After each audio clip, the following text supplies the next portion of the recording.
Watermelon's one of the coolest crops to grow in the summer and a crop that takes up a lot of space, a lot of time, a lot of love. So let's figure out how to not make these mistakes when you're growing them. This watermelon right here, which I have lovingly named Eric, because so many of you think my name is Eric, and I don't know why that is. So comment down below if you know why you think of me as Eric and not Kevin. But this guy right here is one of the biggest watermelons I've ever grown, because I've never really grown it before, because I've never had the space. Those of you longtime Epic Gardening followers, you know I used to grow in a small front yard urban garden. If I grew a watermelon, I mean, look how much space this takes up. It would have taken up half my whole garden. I couldn't have grown almost anything else. So I've had success this year. We'll see at the end of the video. I'm gonna cut this open and we'll see if my money is where my mouth is and this is actually a delicious watermelon. But cultivate that like button and I will bless you with abundantly juicy watermelon. And let's get into the video. Mistake number one that you can make is overwatering, which seems classic, but it's a specific phase of the plant's life where you can overwater. And it's right about at this point when the watermelon is coming ripe. It doesn't need a lot of water at this point. Kind of counterintuitive, but what that can do is once it gets to its final size, the size that its genetics sort of predetermine it to be, it's not going to get much larger. And so if you're pumping more water through the plant tissue, it's going to burst it. You don't want that. So that's problem number one. That can really ruin the watermelon completely. But number two is that you can actually dilute the flavor, because the more water that's in the tissue, the less concentrated the sugars are, which means you have a less sweet watermelon. Hold up, is this an avocado in my watermelon patch? No, in fact, what it is just simply an unpollinated fruit. This happens a lot with different plants that have a male and female flower. Sometimes that pollen just doesn't make it from the male to the female. So there are two ways that you can deal with this. One is manual, one is somewhat automatic.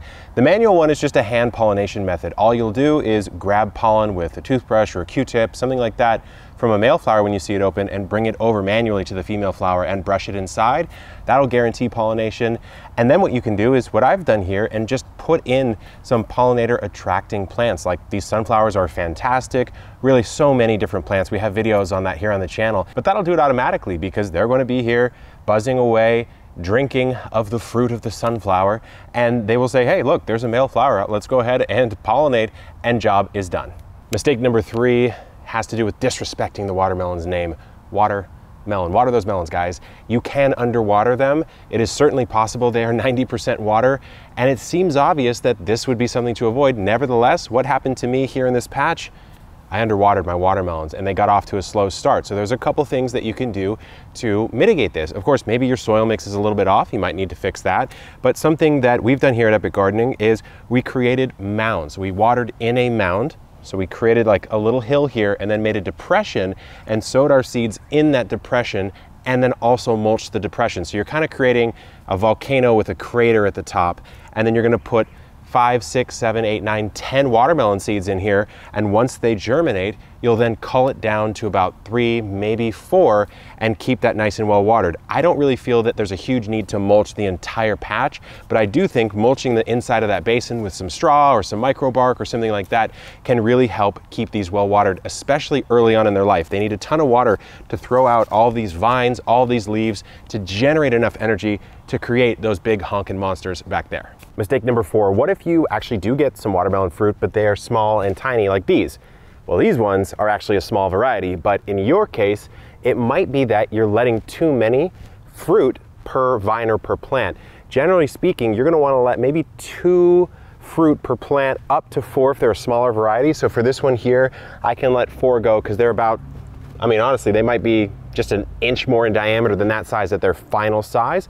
That's totally fine. For the one that you saw earlier in the video, 2 per plant on that one maximum. And then another thing that you might be doing is overcrowding your actual planting. So watermelon is a plant that you don't plant 1 per X feet. You usually plant them in a mound, like I said, 2, 3, maybe 4. I'd say 2 or 3 is a good rule of thumb. And then you let them all grow right next to each other. And then you space them out roughly 4 to 6 feet per mound. So it's a per mound type of planting, but a lot of people will plant 5, 6, 7 and then just let them all grow per mound, and they're kind of competing with each other and crowding themselves out. Mistake number 5, what happens if you're not even getting any flower and fruit formation in the first place? There's 3 sort of ways that you can go wrong here. First one, which is really common for a beginner gardener, is just planting out of season. So watermelons are a quintessential summer crop. They want a long season with a really high amount of sun, 8+ hours of sun per day. So quintessential summer crop, don't think you can kind of squeeze them by in a shoulder season, probably not gonna work out too well for you. Another thing is if the temperatures are too low, above 70 degrees Fahrenheit, ideally even sometimes in the 80s and low 90s is actually okay for watermelon, so they can do completely fine there too. Second reason is if it's a temperature issue, so above 70 degrees Fahrenheit, that's what they really prefer. They wanna get a little toasty, even up above 80 degrees Fahrenheit is totally fine for them. The third and final reason you might not be getting fruit is because you're fertilizing in an incorrect manner, specifically if you're pumping too much nitrogen into the soil. They do need a lot of nitrogen early on when they're throwing out all this growth that you see sprawling around here. But I mean, look at this honker, look at Eric here. Eric needs a lot of other nutrients that are more conducive to flowering and fruiting, like phosphorus and potassium. And so if you are doing some fertilizing, I would definitely dial your nitrogen back as soon as you start to see, or as soon as you start to know that fruiting and flowering is upon you.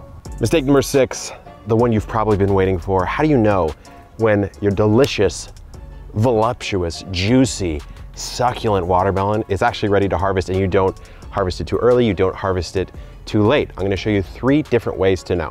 The first one is a classic. You wanna give it a thump, a little thump test. This is good if you're in a grocery, so let's do it right now.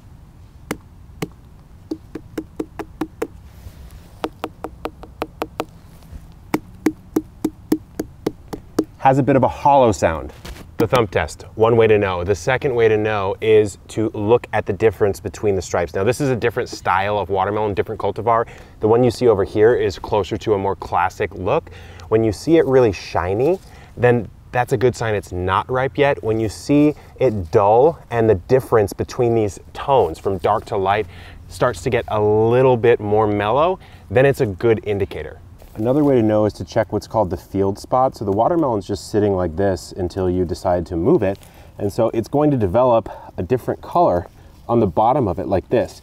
And so when this starts to turn a little bit more yellow and cream, it's kind of there right now, that's how you know it's ripe. If it wasn't ripe, this would be more of a pure white color. Here's a 4th bonus tip. Take a look at this watermelon. So you've got the stem that's connecting to the fruit. You have this little spoon leaf right here, which is all dried up. And then you have this tendril right here next to it that is kind of spiraled and wonky. When this starts to go full brown, that's how you know it's absolutely right. So let's go ahead and do the moment of truth, the magical cut.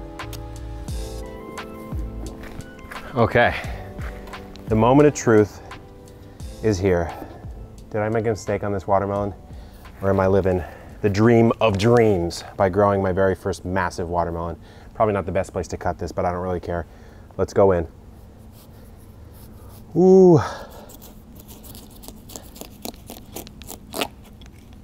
Oh, I'm seeing something I like, guys. I'm seeing something I really like. Hold on. Are you ready? Are you ready? Oh, yes. Look at that. Okay, we gotta taste test it. We gotta taste test it. Okay. Here we go. Look at the color. Oh, yes. All right. Sweetness. Oh, it's field warm. Mmm.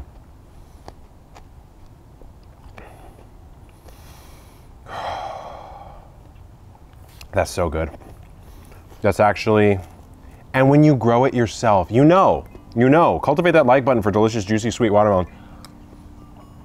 I'm gonna do a full guide at some point in the future. Right now I'm gonna eat this entire thing and then eat that entire thing and then live my best life. So I'm gonna leave doing that. I hope you guys enjoyed this video. I just ate a seed.